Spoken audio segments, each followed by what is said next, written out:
అందరికీ నమస్కారం. Bhogapuram airport Bhogapuram airport నిర్మాణానికి సంబంధించి చాలా చర్చలు జరుగుతున్నాయి. క్రెడిట్ చోరీ గురించి కూడా చాలా చర్చలు జరుగుతున్నాయి.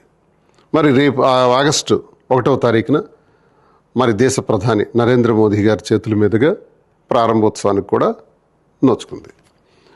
భోగాపురం ఎయిర్పోర్ట్, ఇంటర్నేషనల్ ఎయిర్పోర్ట్ నిర్మాణంలో ఎవరి భాగస్వామ్యం ఎంత, ఎవరి క్రెడిట్ చోరీ చేయాల్సినటువంటి అవసరం ఉంది అన్నది స్పష్టంగా ఒక్కసారి వెనక్కి వెళ్ళి ఆలోచిస్తే విషయం అంతా మనకు అర్థమైపోతుంది. రాష్ట్ర విభజన జరిగిన తర్వాత 2014లో ఏర్పాటైనటువంటి మొదటి ప్రభుత్వం చంద్రబాబు నాయుడు గారి ప్రభుత్వం. చంద్రబాబు నాయుడు గారి కాలంలోనే భోగాపురం ఇంటర్నేషనల్ ఎయిర్పోర్ట్ అక్కడికి విశాఖపట్నం నుంచి షిఫ్ట్ చేయాలని ఆలోచన చేసే దానిలో భాగంగా ప్రయత్నాలు ప్రారంభించడం జరిగింది. వారి కాలంలోనే కేంద్ర ప్రభుత్వం తాలూకు అనుమతుల గురించి ప్రయత్నించడం జరిగింది. ఆ ప్రయత్నంలో భాగంగా టెండర్స్ కూడా 2016లోనే ఇవ్వటం జరిగింది. ఎయిర్పోర్ట్స్ అథారిటీ ఆఫ్ ఇండియా వాళ్ళు ఈ టెండర్స్ని కైవసం చేసుకోవటం కూడా జరిగింది. ఇంత జరిగిన తర్వాత ఎక్కడ బెడ్స్ కొట్టింది? వీళ్ళ ప్లాన్ ఏంటంటే ఎయిర్పోర్ట్ల నిర్మాణం జరిగిన, సీపోర్ట్ల నిర్మాణం జరిగిన ముందు ల్యాండ్ బ్యాంక్ చేస్తారు, భూసేకరణ చేస్తారు, అక్రమ భూసేకరణ, అనవసర భూసేకరణ చేస్తారు. ఈ ఎయిర్పోర్ట్ కంట 5,000 ఎకరాలు కావాలంట. 5,000 ఎకరాలు ఎయిర్పోర్ట్ పేరుతో సేకరించే దానిలో చంద్రబాబు నాయుడు గారు నిమగ్నం అయిపోయారు.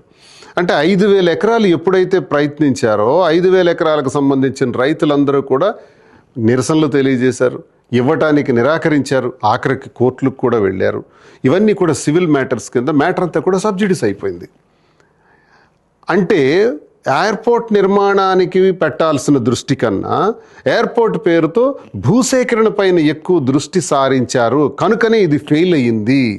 భూసేకరణ మీద ఉన్నటువంటి శ్రద్ధ ఎయిర్పోర్ట్ నిర్మాణం పైన ఆ ప్రభుత్వానికి, ఆ 2019 వరకు ఉన్నటువంటి ఆ ప్రభుత్వానికి ఎటువంటి యోచన లేదు. టెండర్ కూడా క్యాన్సిల్ చేసిన తర్వాత రెండోసారి మళ్ళీ 2018లో టెండర్స్ ఇవ్వటం జరిగింది. అందులో జిఎంఆర్ వారికి ఆ టెండర్స్ కైవసం చేసుకోవటం జరిగింది. అయిపోయింది కదా పుణ్యకాలం. 2019 ఫిబ్రవరి 14న చంద్రబాబు నాయుడు గారు దిబ్బలపాలెం అన్నటువంటి వేరే ఒక గ్రామంలో శంకుస్థాపన చేసేసినారు.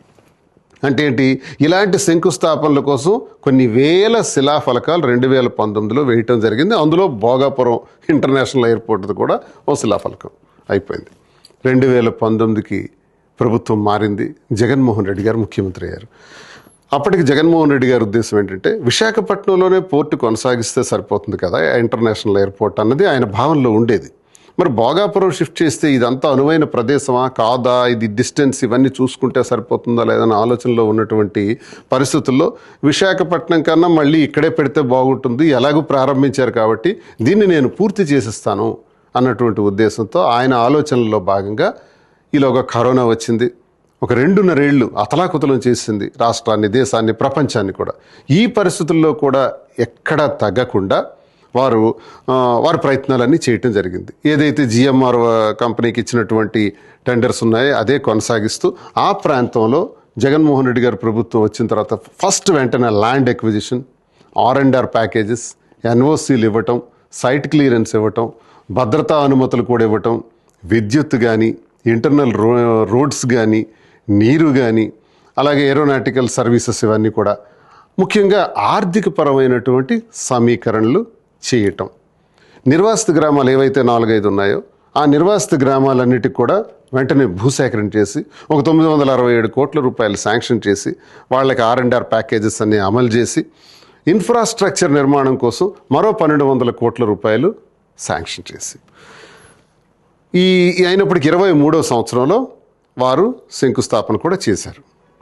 23 మే 3వ తారీఖున శంకుస్థాపన చేసి 26వ సంవత్సరం కల్లా ఈ ఎయిర్పోర్టు నిర్మాణం పూర్తి చేస్తానని కూడా స్పష్టంగా తెలియజేశారు ముందుగానే. అంటే జగన్మోహన్ రెడ్డి గారి కాలంలో ఇంచుమించుగా 70% పూర్తయింది. ఎందుకు ఇంత ఫాస్ట్గా పూర్తయింది? ఎందుకు చంద్రబాబు నాయుడు గారి కాలంలో పూర్తి కాలేదు?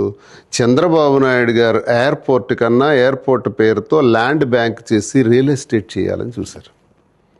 జగన్మోహన్ రెడ్డి గారు ఎయిర్పోర్ట్ నిర్మాణం జరగాలని ఆలోచించి ఏ 5,000 ఎకరాల కోసం అయితే రైతులందరూ కోర్టులకి అయితే వెళ్ళారో వాళ్ళకి ఒకే మాట చెప్పారు, నాకు 5,000 ఎకరాలు అక్కర్లేదు, 2,000 ఎకరాలు చాలు. 2003 ఎకరాలు నేను తీసుకుంటున్నా, మిగతా భూమి అంతా కూడా మీకు తిరిగి ఇచ్చిస్తున్నా అన్నారు.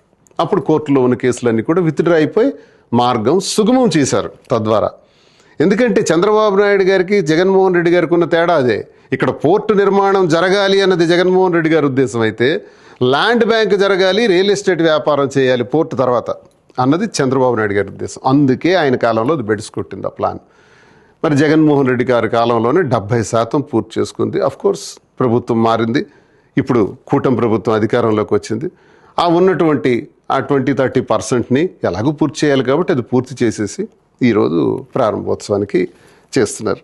నేను అంటున్నాను, చంద్రబాబు నాయుడు గారి కాలంలో ఇప్పుడు పోర్టు నిర్మాణానికి అడుగులు పడ్డాయా, జగన్మోహన్ రెడ్డి గారి కాలంలో అడుగులు పడ్డాయా? స్పష్టంగా అర్థమవుతుంది కదా. పూర్తిగా పట్టించుకోలేదు కదా. ఈ పరిస్థితుల్లో చంద్రబాబు నాయుడు గారు ఎప్పుడు కూడా క్రెడిట్ చోరీ చేయటం వారికి అలవాటు. క్రెడిట్ చోరీ ఇప్పుడే కాదు, చాలా సందర్భాల్లో ఆయన చేశారు. నేనే ఐటీ సృష్టికర్తను, నేనే ఐటీని హైదరాబాద్ను తీసుకురావడానికి కారణం, హైదరాబాద్ నిర్మాణానికి నేనే కారణం అనే క్రెడిట్ చోరీ ఇదంతా కూడా. అసలు ఐటీని పండిట్ జవహర్లాల్ నెహ్రూ గారు ఆ 64 వరకు ప్రధానమంత్రిగా ఉన్న ఆఖరి రోజుల్లోనే కంప్యూటర్ అనేది ఇంట్రడక్షన్ అయిపోయింది. 70కి వచ్చేటప్పుడు కంప్యూటర్స్ ఆల్రెడీ ఎస్టాబ్లిష్ అవుతున్నాయి అప్పుడప్పుడే. ఆ తర్వాత రాజీవ్ గాంధీ గారు వచ్చి దానిపైన ఎక్కువ దృష్టి పెట్టారు. నేదురుమల్లి జనార్దన్ రెడ్డి గారి టైంలో హైదరాబాద్లో శంకుస్థాపనలు జరిగాయి. అప్పటికి ఇంకా చంద్రబాబు నాయుడు గారు చదువుకుంటున్నారు. వారు వచ్చినప్పటికి అప్పటికే కంప్యూటర్ అన్నది ఇంట్రడక్షన్ అయ్యి 5 సంవత్సరాలు అయిపోయింది. కానీ ఈరోజు ఏం జరుగుతుంది? హైదరాబాద్లో కంప్యూటర్ ఐటీ సెక్టర్ని అంతటిని కూడా తీసుకురావడానికి చంద్రబాబు నాయుడే కారణం అన్నది ఆ క్రెడిట్ చోరీ. ఎక్కడ పండిట్ జవహర్లాల్ నెహ్రూ గారి కాలం నుంచి ఆవిర్భవించినటువంటి కంప్యూటర్ సెక్టర్ని ఈయన ఘనతగా చోరీ చేశారు. చోరీ చేసి చెప్పుకుంటుంటారు. ఇప్పుడు జనరేషన్కి అర్థం కాదు, చంద్రబాబు నాయుడు ఐటీ సెక్టర్ అంతా తీసుకొచ్చాడు అనుకుంటారు అందరూ. కానీ ఇది చరిత్ర. ఇది ఒకసారి చరిత్రలోకి వెళ్తే తెలుస్తుంది. దీనికి ఎక్కువగా కృషి చేసింది రాజీవ్ గాంధీ గారు. ఇది మర్చిపోకూడదు. ఎన్నో విషయాల్లో ఆయన క్రెడిట్ చోరీ చేసినటువంటి చరిత్ర. జగన్మోహన్ రెడ్డి గారు నాకు తెలిసి అతను చెయ్యనిది నేను చేశానని చెప్పుకునే తత్వం ఎప్పుడు జగన్మోహన్ రెడ్డి గారిలో లేదు. ఆయన చేశారు, చిత్తశుద్ధిగా చేశారు.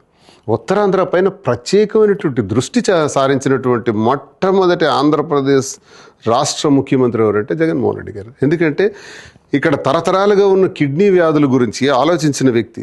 700 కోట్ల రూపాయలతో కిడ్నీ ఆసుపత్రి, రీసెర్చ్ సెంటర్, పాతపట్నం ఇక్కడికి 140 కిలోమీటర్ల దూరంలో ఉంటే త్రాగునీరు కోసం పెద్ద పైప్ లైన్స్ వేసి అందరికీ త్రాగునీరు ఇచ్చే కార్యక్రమం. ఇది నాకు తెలిసి మరో 40-50 సంవత్సరాలు కష్టపడినా ఇది జరిగే పని కాదు. కానీ కరోనా సమస్యల్లో కూడా 2 ఏళ్లలోనే ఇది పూర్తి చేసి కిడ్నీ సమస్యల్ని తరిమి కొట్టినటువంటి జగన్మోహన్ రెడ్డి గారు. అంతేకాదు 70 ఏళ్ల కాలం నుంచి భావనపాడు పోర్టు గురించి, సీ పోర్టు గురించి మాట్లాడుకుంటున్నాం శ్రీకాకుళం జిల్లాలో. అది ఎప్పుడు అభివృద్ధికి నోచుకోవాలి, అది ఎప్పుడు ప్రారంభం కాలా. కానీ జగన్మోహన్ రెడ్డి గారు వచ్చిన తర్వాత మూలపేట పోర్టు నిర్మాణానికి కూడా 2023 ఏప్రిల్ 19న శంకుస్థాపన చేస్తే అది నా చేతుల మీదే 70% పూర్తి చేయించారు జగన్మోహన్ రెడ్డి గారు. నేను స్వయంగా దగ్గరుండి పూర్తి చేయించాను. ఈ 25వ సంవత్సరం నాటికి ఆ పోర్టు ప్రారంభం కావాలి, ఎగుమతులు దిగుమతులు. ఈరోజు 26వ సంవత్సరం వచ్చింది, కానీ ప్రారంభం కావట్లేదు. ఎందుకంటే మళ్ళీ భూసేకరణ ప్రారంభిస్తున్నారు. భూసేకరణ ఎందుకు? పోర్టుకి 1200 ఎకరాల్లో మేము పూర్తి చేసేస్తున్నారు జగన్మోహన్ రెడ్డి గారు. భూసేకరణ అంతా జరిగిపోయింది, చాలు. ఆనాడు భావనపాడు సీ పోర్టుకు కూడా 15,000 ఎకరాలు కావాలి, లేకపోతే పోర్టు నిర్మాణం జరగదని చెప్పారు. దేశంలో ఏ పోర్టుకి 15,000 ఎకరాలు ఉంది? ఎక్కడ చూసినా 2,000 ఎకరాల లోపే సీ పోర్టులు ఉన్నాయి. అలాగే ఎయిర్పోర్ట్లు చూసుకున్నా 1800 ఎకరాలు, 1500 ఎకరాలు. ముంబై ఎయిర్పోర్ట్ కూడా 2000 ఎకరాల లోపే. మరి ఇక్కడ ఎందుకంటే 5,000 ఎకరాలు భోగాపురం ఇంటర్నేషనల్ ఎయిర్పోర్ట్ కోసం? అక్కడే ఆ భోగాపురం ఇంటర్నేషనల్ ఎయిర్పోర్ట్కి నష్టం జరిగింది. సకాలంలో ఇప్పటికే ప్రారంభించవలసినటువంటి పోర్టు చాలా లేట్ అవ్వడానికి ప్రధానమైనటువంటి కారణం. కాబట్టి జాగ్రత్తగా ఆలోచిస్తే చిత్తశుద్ధిగా పోర్టు నిర్మాణాన్ని పూర్తి చేయాలనుకున్నటువంటి వ్యక్తి జగన్మోహన్ రెడ్డి గారు. భోగాపురం ఇంటర్నేషనల్ ఎయిర్పోర్ట్ యొక్క క్రెడిట్ జగన్మోహన్ రెడ్డి గారికి వెళ్తుంది. అంతేకాదు, ఉత్తరాంధ్రలో ఒక గొప్ప పేరును కూడా తెలుగువారి అందరికీ ఆరాధ్య దైవం, తెల్లదొరల గుండెల్లో నిద్రపోయినటువంటి వ్యక్తి, 7 సముద్రాల ఆవల ఉన్న మీ గుండెల్లో నిద్రపోతాను అని చెప్పినటువంటి వ్యక్తి, అలాంటి పోరాట యోధుడు. స్వతంత్ర పోరాట సమయంలో మరి తెల్లదొరలకు తన గుండె చూపించి రాజీకని రప్పించిన తర్వాత తుపాకులతో తూటాలతో కాల్చిస్తే ఆ శరీరం నుంచి వచ్చినటువంటి రక్తపు బొట్లతో నా శరీరం నుంచి కారే ప్రతి రక్త బొట్టు నుంచి కూడా వందలాది మంది నా అనుచరులు పుడతారు అని చెప్పినటువంటి ఉత్తరాంధ్ర మన్యం దొర అల్లూరి సీతారామరాజు. అల్లూరి సీతారామరాజు గారి పేరును కూడా అల్లూరి సీతారామరాజు ఇంటర్నేషనల్ ఎయిర్పోర్ట్ అని పేరు పెట్టిన వ్యక్తి కూడా జగన్మోహన్ రెడ్డి గారే. ఈ క్రెడిట్ కూడా జగన్మోహన్ రెడ్డి గారికి వెళ్తుంది. పొరపాటు నీ పేరు పెట్టకపోయింటే ఇంకే పేరు పెట్టుండేవారు.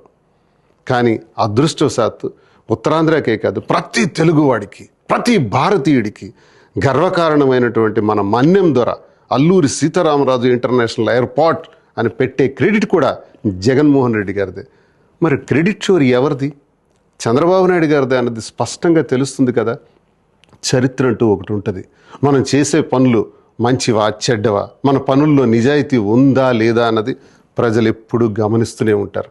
చరిత్ర ఉన్నంత వరకు కూడా భోగాపురం ఇంటర్నేషనల్ ఎయిర్పోర్ట్ జగన్మోహన్ రెడ్డి గారి ఘనత, అది వారి క్రెడిటే అని స్పష్టంగా నేను ఈ సందర్భంగా తెలియజేస్తున్నాను. అందరికీ నమస్కారం.